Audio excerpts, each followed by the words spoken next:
Today on Context, our eyes are on the sky, an astronaut's guide to life with Commander Chris Hadfield. Lessons in space for life on Earth. That's next.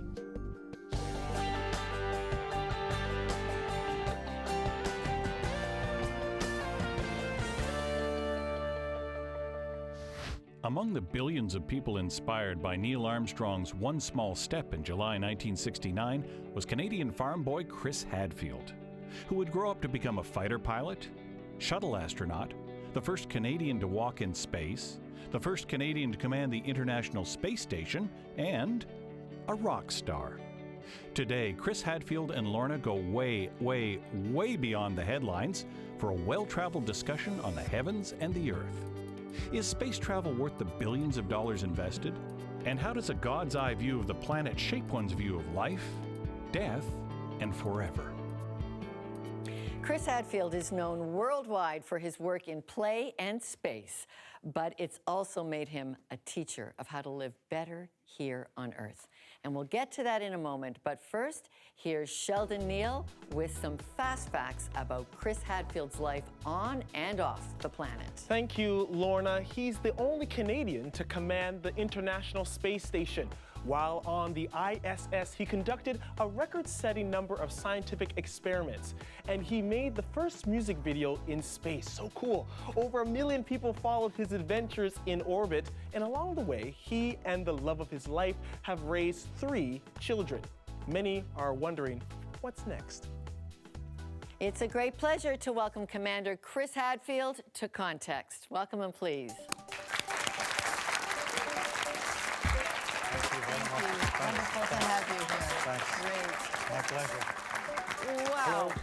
Yeah, we got a whole full house for you. Chris, you have lived an amazing life, and you've put it all down in this great book, A Guide to Life. You're done going to space for now, but now you love being a space educator.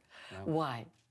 I've been speaking in schools all around the world, but across Canada for 25 years, and trying to not just talk about the fun stuff that we do in space, but get into why and where it leads us and what perspectives it gives us. And so I've loved the things I've got to do at a personal level, but I really think the sharing side of it and the educational side of it is the best long-term benefit. And we've just finished a year of, not we, but they have just finished a year of studying your hip bones. Yeah.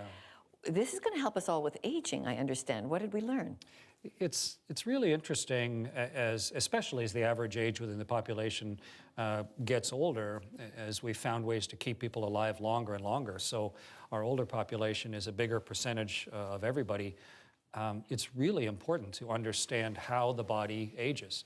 And what's interesting on a spaceship is the things that happen naturally when you live in weightlessness are a real interesting parallel to what happens to your body as you age. Your balance system degrades, your bones become less dense, your muscles weaken, your blood pressure regulation goes kind of haywire, your immune system is depressed. All of those things happen simultaneously, and they happen fast, and they all happen naturally. And so it's a great way for our doctors and biomedical researchers to kind of look at like accelerated aging, and when we come back, they reverse.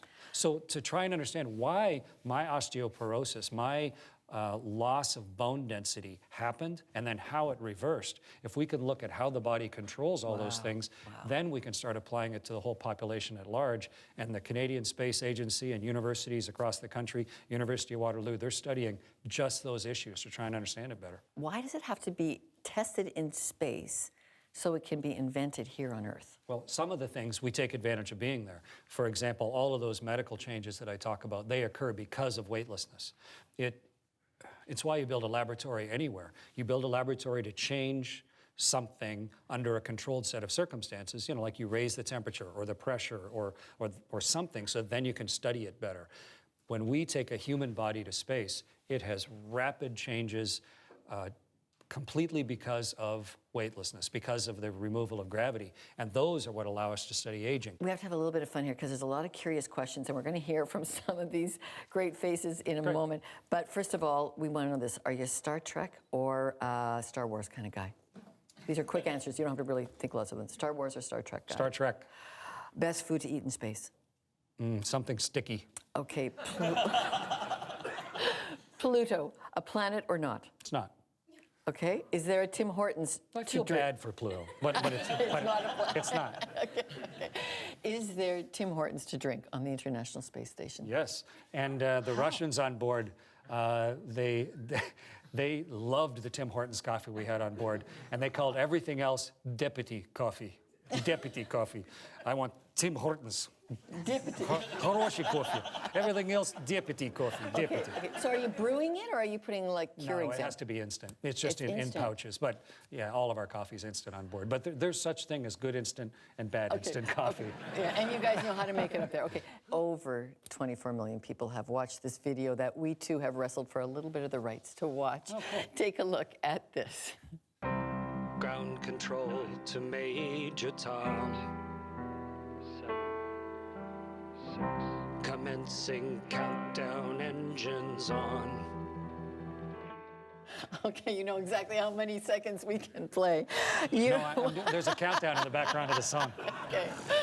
One of your fans who watched that is actually the astronomer to the Pope. I didn't even know the Pope had an astronomer, but we're going to hear more from him in a moment.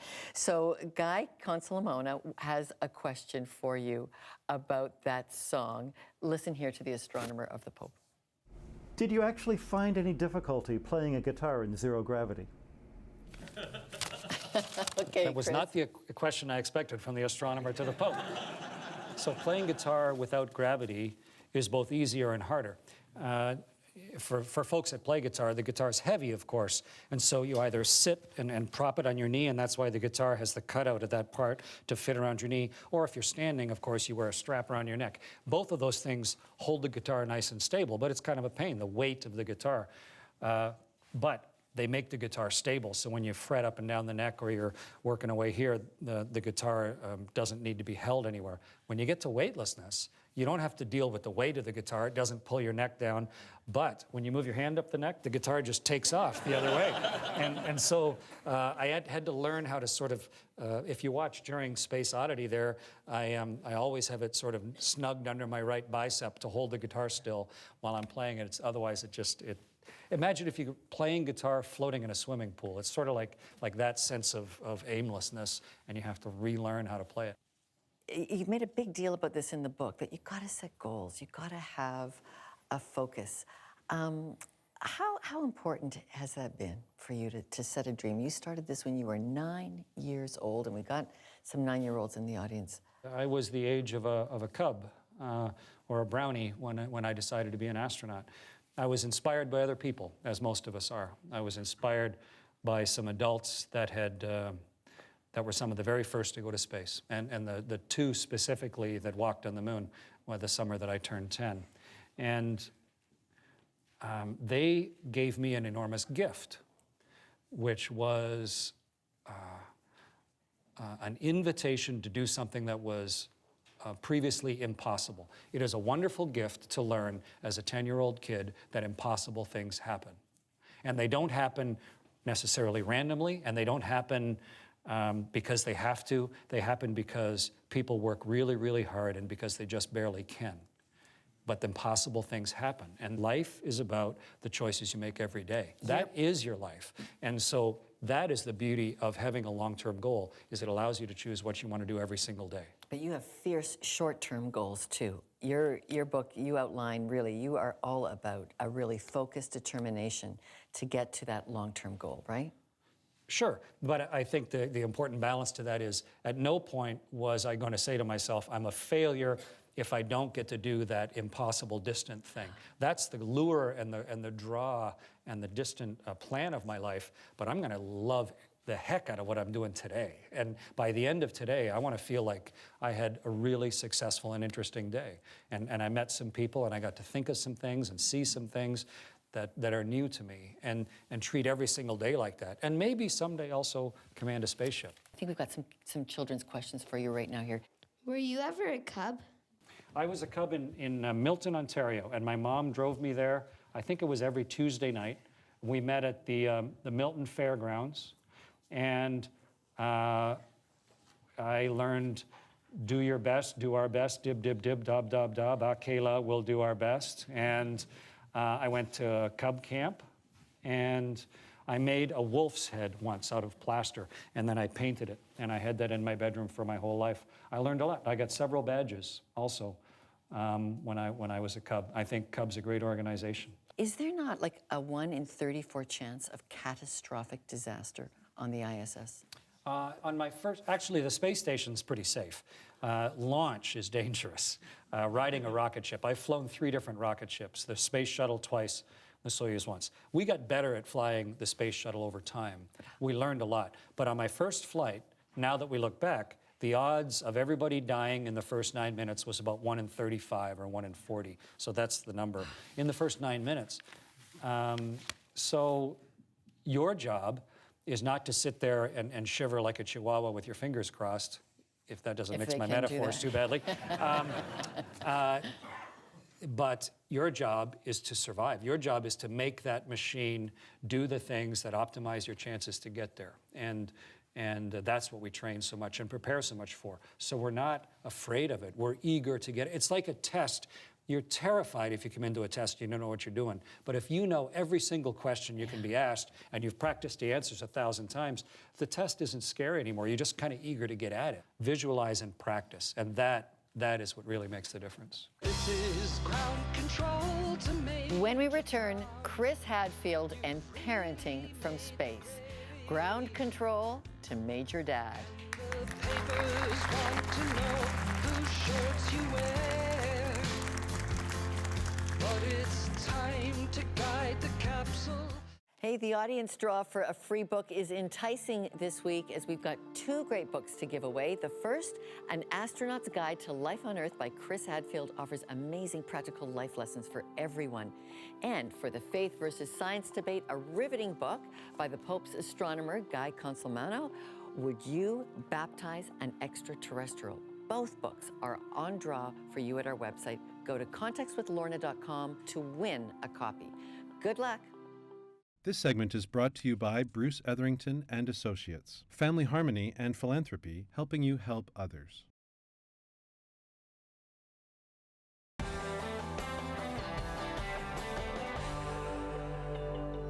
We're back with newly retired astronaut Chris Hadfield, Canada's most well-known astronaut. Chris, over 6 months of your life in space.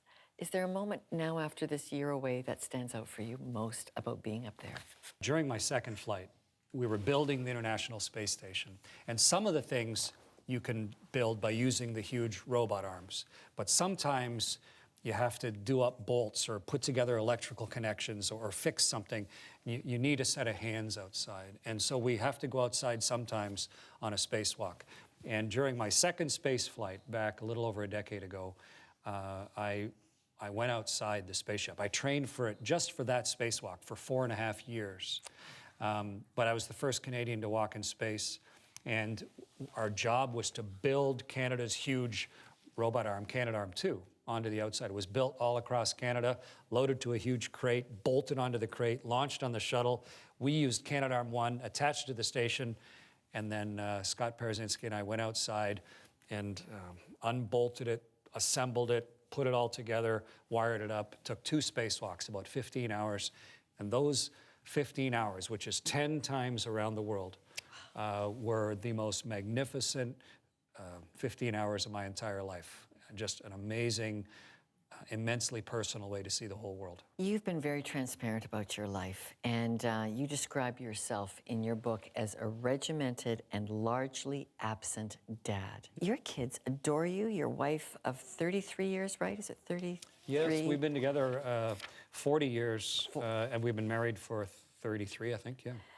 How do you hold your family life together? Give us some advice. Barely, like most families.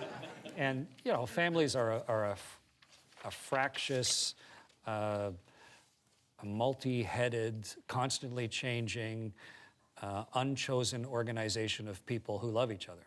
My wife and I had children very early. Right? We got married early. The military was posting me to remote bases. We decided it's very difficult for my wife as a computer programmer and systems analyst. It was hard for her to do that in some of the military towns we were in. So we had children early, and it was a struggle. I came from a family with 5 kids. She was and 2 parents. She was an only child raised by a single mom. Very different sense of normal, and it was extremely hard on her. I was working really hard at my military commitments. 3 children. At one point, our children were 3, 1, and 0. So it was madness in our house. We didn't have very much money. You know, a second lieutenant in the Air Force, but over the years, we I think came up with ways to make all that work, and how to give each other both support and independence, and how to recognize that just because you have a solution, it's not the only one. And to recognize that the family has a phase, and that phase might last 3 months, and then that phase may last a week, and then suddenly the whole balance and chemistry of the family's changed because someone's learned something or grown up a little bit or is involved in some new activity, and it's constantly shifting. And I think maybe, for at least from my myopic perspective, is it's just as important to consider what you're doing on the way to work and getting ready for how you're going to face your workday as it is on the way home to think about how you're going to face what's happening this evening and how to make that productive. You know, when those many millions watch Ground Control to Major Tom, there is a great opening line with detach from station and may God's love be with you. I recognize when I look at this trajectory of your career and your family, I think God's love has been with you. Would you agree? We've been so fortunate, and I recognize the luck and the blessed nature to the things that have happened to us. We've been extremely, I mean, we worked hard, and we focused on what we were doing, and we were conscious about it. But I will recognize, someone who sat on a rocket with the odds of 1 in 38, I recognize there's also a roll of the dice and luck involved. And it's fortunate things that have happened to allow life to proceed the way it did. And how do you think your time in space impacted you spiritually? Within the astronaut office, you know, the Russians and the Japanese and the Europeans and Canadians and Americans, I think almost all of the world's faiths have been represented on board the space stations. I think every single astronaut or cosmonaut would agree that the strength that you had that got you there, your belief system, whatever it was that gave you the confidence and the ability and the tenacity to pursue something so difficult for so long, it is reinforced and deepened by seeing the world that way, by seeing not just your dreams coming true and your dreams being realized, but a perspective that you couldn't possibly prepare for, to have 16 sunrises a day, to see the entire world in 92 minutes, to be able to see all 7 billion people every day. Whatever it was that gave you the strength to be there is fundamentally deepened and reinforced by the experience itself. Are we here by design or by chance? I don't think it changes your fundamental insight as to what matters and where all this came from and where it's all going. I think instead it gives you an immense sense of peace, an immense sense of proportion. You see the age of the world, the patience of it. You see the commonality of the human experience. You can go over, doesn't matter, choose a town. You go over Halifax, you know, and there's a port city, and there's roads and railroads and people and the downtown, and then the surrounding suburbs, and then the farms and the rock. And 15 minutes later, you're over Karachi, say, and there's the river and the port and the ocean and the railroads and the roads and the downtown and the suburbs and then the farms and the rock. And you realize we're all the same. We're all in this together. The patterns that we live in, we may have different beliefs or different languages, different histories, but the commonality of the human experience trumps all of it. And you really get a permanent change, I think, or at least a permanent reinforcement of your feeling of that. And it's an optimistic thing. It really makes me very optimistic for our species and for each other, that eventually we'll figure out that we're all in this together and we're all riding on the same spaceship and we're all breathing out of the same bubble. So, Chris Hadfield, what does the next chapter look like for you? I'm on the Canadian Space Advisory Panel to help shape policy for Canada in space exploration. Working on another book. The first book is being made into a TV show down in the United States on ABC. I wrote a lot of music in space, and I've performed with symphonies across the country. They've taken all the music I wrote. So you're having fun. So that's fun. And then I do a lot of teaching and public speaking, and lots of other projects. So yeah, and I want to feel every day that I learned some new things, that I accomplished some of the stuff that I wanted to get done, and that I'm contributing and proud of what I'm doing. So All right. I'm having a lot of fun. Absolutely. Well, everybody, let's thank Chris Hadfield for inspiring us. Author, astronaut, space educator, and musician. Thank you very much for being with us. Wonderful. Coming up, more with the Pope's astronomer, Brother Guy Consolmano, and my final thoughts on why we need exploring minds.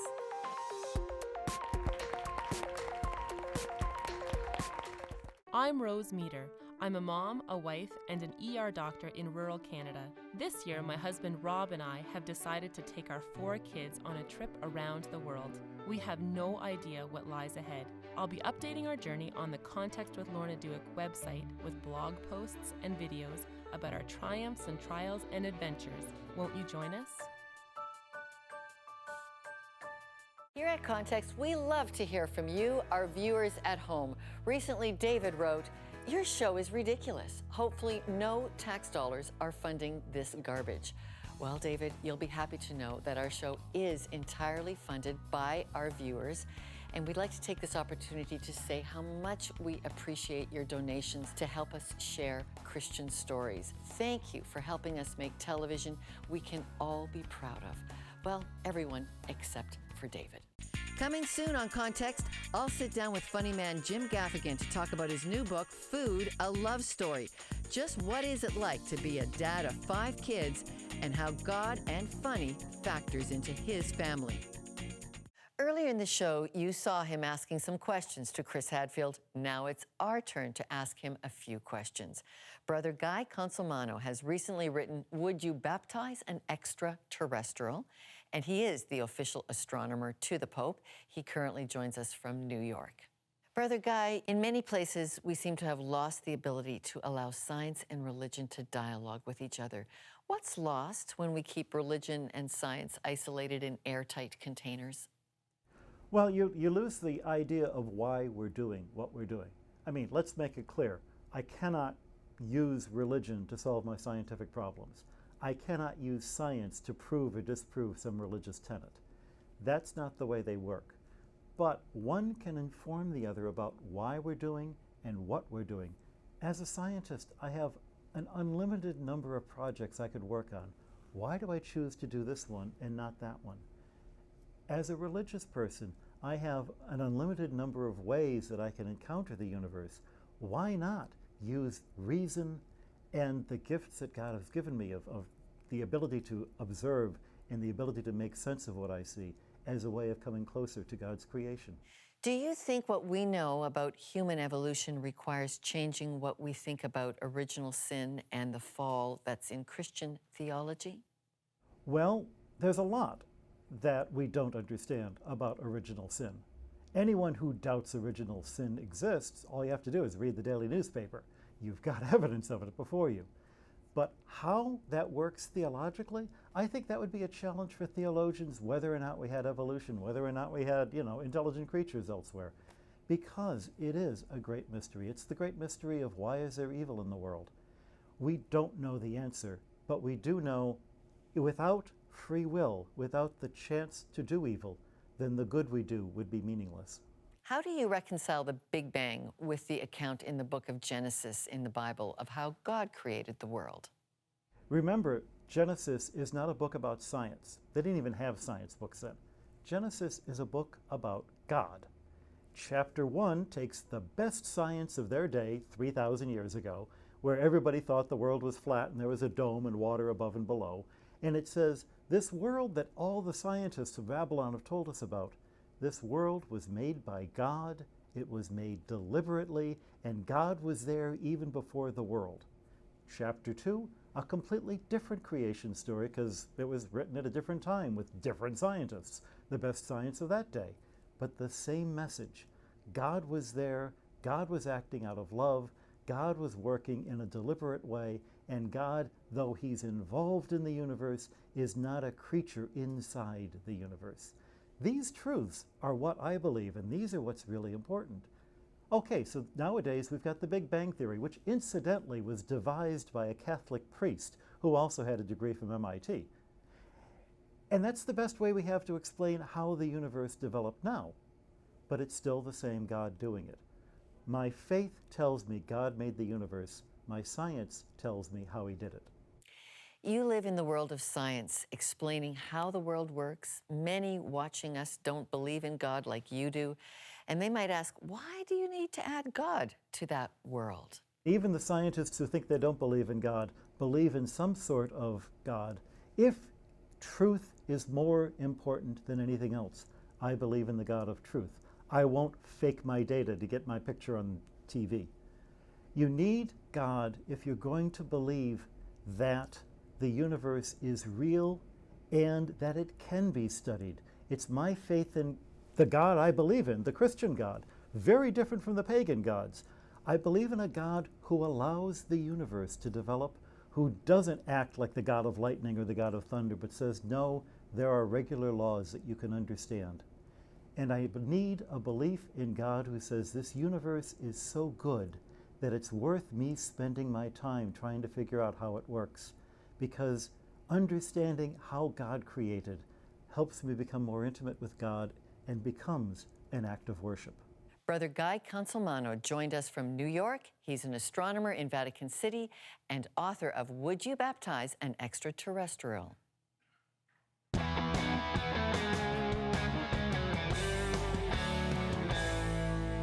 Genesis tells us God separated the heavens from the earth, but it's taken generations of explorers such as Chris Hadfield and Brother Guy Consolmano to help us realize how big those heavens are and just how small the earth is.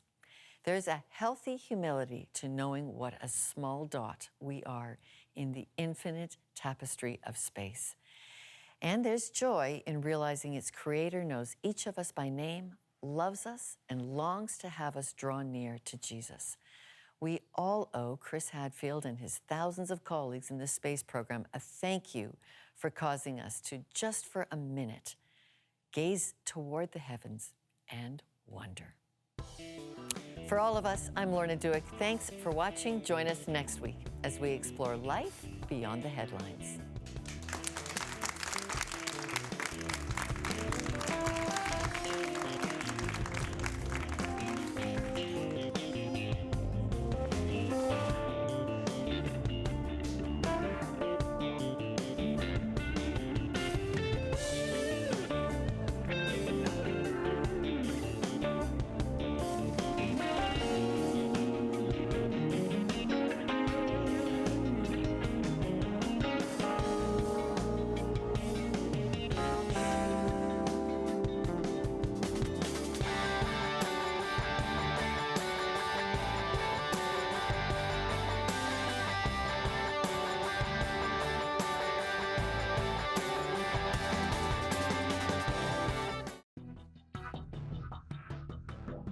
Do you think the universe has a creator?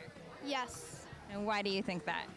because I believe in God, and I think it just makes sense that, like, what else has the power to create as big as the universe, and to think that we're just one little tiny dot in this whole entire universe. What else has the power to do that except for God?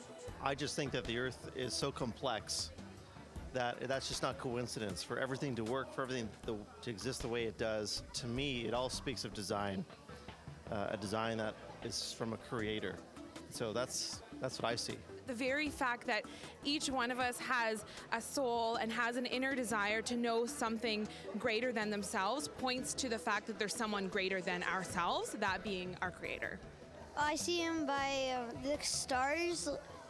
No one else could have made that, and it's not man-made. It's made by God.